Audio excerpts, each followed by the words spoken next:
Dear students, अस्सलाम वालेकुम। Welcome to the platform of Concept builder.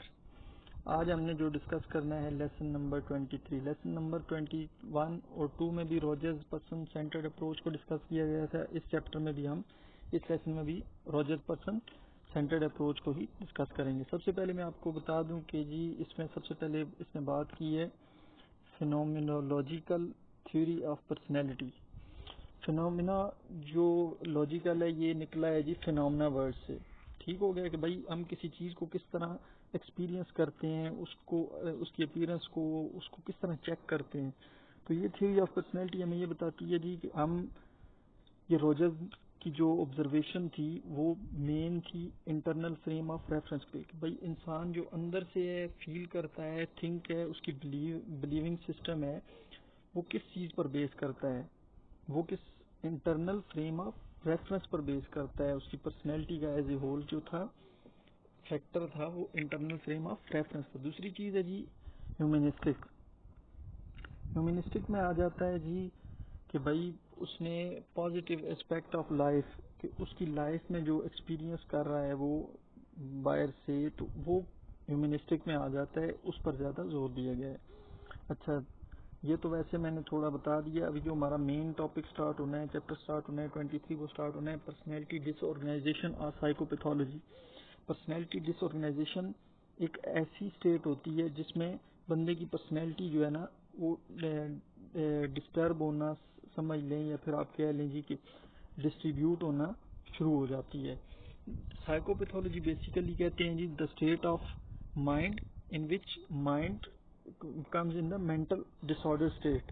तो मतलब मेंटल डिसऑर्डर स्टेट में अगर एक माइंड आ जाए तो उस स्टेट को कहते हैं जी साइकोपैथोलॉजी। कहते हैं जी कि अगर एक बंदा है पर्सन अंडरगोइंग सच डिसऑर्गेनाइजेशन और कॉमनली टैग्ड एज साइकोटिक। अगर एक बंदे के साथ ये टैग लग गया तो फिर उसको हम कि भाई डिसऑर्गेनाइजेशन वाली साइड पर जा रहा है तो फिर उसके साथ हम एक टैग लगा देंगे, उसको कहते हैं जी साइकोटिक। ठीक हो गया। अच्छा, मैं आपको साथ साथ बताता चलूं कि ये जो मैं लेसन पढ़ा रहा हूँ एंड पे मैं आपको इसके नोट्स भी दिखाऊंगा जो कि हैंड मेडेड अपने नोट्स हैं, मतलब खुद बनाए हुए हैं। तो उससे आपको इंशाल्लाह फाइनल टर्म में बहुत ज़्यादा फ़ायदा होगा। वो 23 से लेकर 45 तक नोट्स बने हुए हैं। अगर आपको चाहिए हो आप हमें जो है कमेंट बॉक्स में बताएं, हम वो नोट्स आपको प्रोवाइड करेंगे। ठीक हो गया। उसके बाद है जी ये बता रहा है कि साइकोटिक स्टेट को कहते हैं। उसके बाद अगली चीज़ उसने एवोल्यूशन ऑफ रोजेरियन कि भाई ये कब एवोल्यूट कब हुआ, ये इसने कब स्टार्ट किया, कब एंड किया, इसके बारे में इसमें बता रहा है। इसमें दो चीज़ें सिर्फ बहुत ज़्यादा इंपॉर्टेंट थी, वो मैंने हाईलाइट कर दी हैं। एक तो इसकी बुक थी क्लाइंट सेंटर थेरेपी की 1951 की, वो मैंने हाईलाइट की है। उसके बाद दूसरी चीज़ जो इसने की थी, पहले इसको क्लाइंट सेंटर्ड थेरेपी बोलते थे, लेकिन 1977 में इसने नाम क्लाइंट सेंटर्ड को पर्सन सेंटर्ड थेरेपी का नाम दे दिया था। क्यों? क्योंकि एक बंदा है अगर वो जब कोई मरीज बन जाता है, वो उसकी थेरेपी होती है, तो हम अगर उसको एज ए क्लाइंट लेते हैं ना तो उसको एक मतलब कि डिस्ग्रेस आप कह लें या एम्बेरसमेंट कह लें, इस तरह की फीलिंग्स आती थी। तो इसलिए रोजर्स ने ये सोचा कि भाई इसको हम क्लाइंट की से हटाकर इसको एज ए नॉर्मल पर्सन लेते हैं ताकि वो एक बेटरमेंट फील करे। ठीक है, इसलिए उन्होंने 1977 में ये चेंज किया था। ठीक हो गया।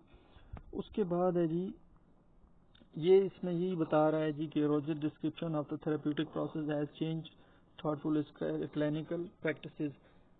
अच्छा, अभी एक बंदा है वो मेंटल ऑर्डर डिसऑर्डर स्टेट में आ गया, डिसऑर्गेनाइज हो गया, तो रॉजर्स ने सिर्फ यही नहीं आइडेंटिफाई किया कि भाई वो मेंटल डिसऑर्डर स्टेट में इंटरनल फ्रेम ऑफ रेफरेंस की वजह से जाएगा, बल्कि रॉजर्स ने इसके साथ साथ अपनी एक थेरेपी भी दी थी। कौन सी थेरेपी? वो यही रॉजर्स पर्सन अप्रोच या सेंटर्ड थेरेपी। ठीक हो गया। इसमें उन्होंने बताया है जी कि अगर एक बंदे की थेरेपी होनी है तो उसके लिए कुछ कंडीशंस भी होती हैं। तो मतलब थेरेपी करने से पहले क्लाइंट को, थेरेपिस्ट को कुछ कंडीशंस को फॉलो करना होगा, तभी ये थेरेपी होगी। सबसे पहली कंडीशन में क्या है जी?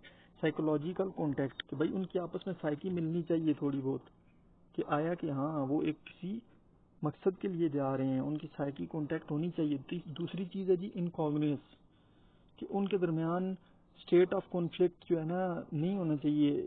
وہ جو ہے نا کلائنٹ بیسیکلی ہوتا ہے کانفلکٹس میں پڑا ہوا, اینشیس ہوتا ہے, ٹھیک ہے. تو تھراپسٹ کو سوچنا چاہیے کہ آیا کہ مجھے اس کے ساتھ کس طرح ڈیل کرنا ہے. تیسری چیز ہے جی ایمپیتھیٹک انڈرسٹینڈنگ, کہ اس کو پولائٹ ہو کر تھراپسٹ کو کوئی ابیوز لینگویج نہیں یوز کرنی چاہیے, کوئی اس طرح کا مطلب کہ فریم آف مائنڈ نہیں بنانا چاہیے کہ وہ کلائنٹ پر یا پرسن پر جو ہے نا بیڈ امپیکٹ ڈالے. تیسری چیز ہے جی چوتھی چیز ہے جی unconditional positive regard. Unconditional positive regard کا مطلب ہے کہ اس کو ایک ایسا ماحول کلائنٹ کو پرووائڈ کیا جائے کہ وہ فیل کرے کہ واقعی میرا جو ہے نا علاج ہو رہا ہے, میرے ساتھ اچھا برتاؤ ہو رہا ہے, میں کسی بہتری کی طرف جا رہا ہوں. اس کے بعد پانچویں چیز ہے جو کنڈیشن ہے وہ یہ ہے کہ کلائنٹ کو بھی یہ فیل کروانا چاہیے کہ تھراپسٹ مجھے جو ہے نا پرووائڈ کر رہا ہے ایسا ماحول.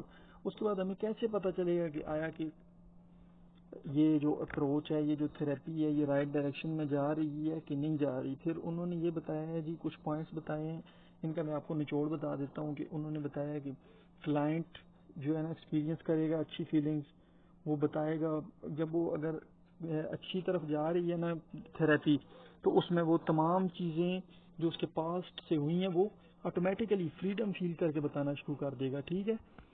اور وہ فیل کروائے گا کہ واقعی اس کو ایک جو ہے نا انکنڈیشنل پازیٹیو ریگارڈ ماحول مل رہا ہے, ٹھیک ہو گیا. ان سب میں تقریباً یہی 2-3 چیزیں امپورٹنٹ تھی, یہ آپ نے یاد کر لینی ہے. اس کے بعد ہے جی موسٹ امپورٹنٹ چیز, اسکنر اینڈ روجرز ڈیبیٹ. ان دونوں کے درمیان ایک بحث و مباحثہ ہوا تھا 4 ستمبر 1955. یہ چیز بھی آپ نے لازمی یاد رکھنی ہے. 4 ستمبر 1955 امریکن سائیکولوجیکل ایسوسی ایشن, ٹھیک ہو گیا. اس میں روجرز یہ کہتا تھا جی کہ جو بندہ ہوتا ہے وہ اپنے بلیفز اور اپروچ کی وجہ سے, ایک منٹ, ٹھیک ہو گیا, ہاں جی, وہ یہ کہتا ہے جو بھی ہوتا ہے بندہ وہ انیٹ کی وجہ سے ہوتا ہے. لیکن اسکنر کہتے تھے کہ یہ اسٹیمولس اور رسپانس کا سارا کیا درا ہوتا ہے, جو کچھ بھی بندہ ہوتا ہے یہ اسی کی وجہ سے ہوتا ہے. اس کے بعد اگلی ایک چیز ہے جی سائیکو تھراپی اینڈ گارڈننگ. اس میں کوئی اتنی خاص چیز نہیں ہے, وہ بتا رہے ہیں جی کہ یہ تھراپی بھی ہو سکتی ہے جو اگر مینٹل ڈس آرڈر اسٹیٹ میں چلا جائے بندہ, تو جو اس کی اپنی ایک پیشن ہو اس کو فالو کرے, ٹھیک ہو گیا, یا پروفیشن کو. اس کے بعد ایک چیز ہے جی اسٹوڈنٹ سینٹر ٹیچنگ. اس میں انہوں نے بتایا جی کہ اسٹوڈنٹس کے ساتھ امریکہ میں اچھا نہیں ہو رہا, یہ جو امریکن سسٹم ہے ایجوکیشن سسٹم یہ بیٹر نہیں ہے, مطلب یہ اس کے خلاف تھے. کہتے تھے یہ بہت زیادہ جو ہے نا اسٹرکٹ بھی ہیں, ماحول ٹھیک نہیں ہے. اس میں بس یہی بتایا ہوا ہے. اس کے بعد ہے جی اپلیکیشن اس تھراپی کی یہ ہے کہ یہ ایجوکیشن, میرج, فیملی, یہ موسٹلی ہر چیز کے لیے یہ تھراپی ایکٹ کر سکتی ہے. ابھی میں آپ کو جی دکھانے جا رہا ہوں نوٹس. اچھا جی, یہ ہے ہمارے پاس نوٹس سائیکالوجی کے لیکچر 23 سے لے کر 45 تک ہیں. اس میں ہم نے جو ہے مین چیزیں خود جو نوٹ کی ہوئی ہیں وہ ہم نے ادھر بتا دی ہیں, آپ کے سامنے ہیں, ٹھیک ہے. اس کے بھی الگ لیکچرز پڑھے ہیں, اگر آپ لینا چاہیں تو وہ بھی لے سکتے ہیں یہاں تک, ٹھیک ہو گیا. گائز یہ کانسیپٹ بلڈر پلیٹ فارم ہم نے جو آپ لوگوں کے کانسیپٹ کلیئر کرنے کے لیے بنایا ہے. اگر آپ کو اچھا لگے آپ اس کو سبسکرائب کریں, لائک کریں, شیئر کریں فرینڈ کے ساتھ. اگر آپ چاہتے ہیں کہ آپ کو یہ نوٹس ملے تو آپ کمنٹ باکس میں ہمیں بتائیں, ہم آپ کو یہ نوٹس سینڈ کریں گے, ٹھیک ہو گیا. ہوپس ہو کہ آپ کو سمجھ آ گئی ہوگی. کائنڈلی اپنا خیال رکھیے گا, دعاؤں میں یاد رکھیے گا. اللہ حافظ.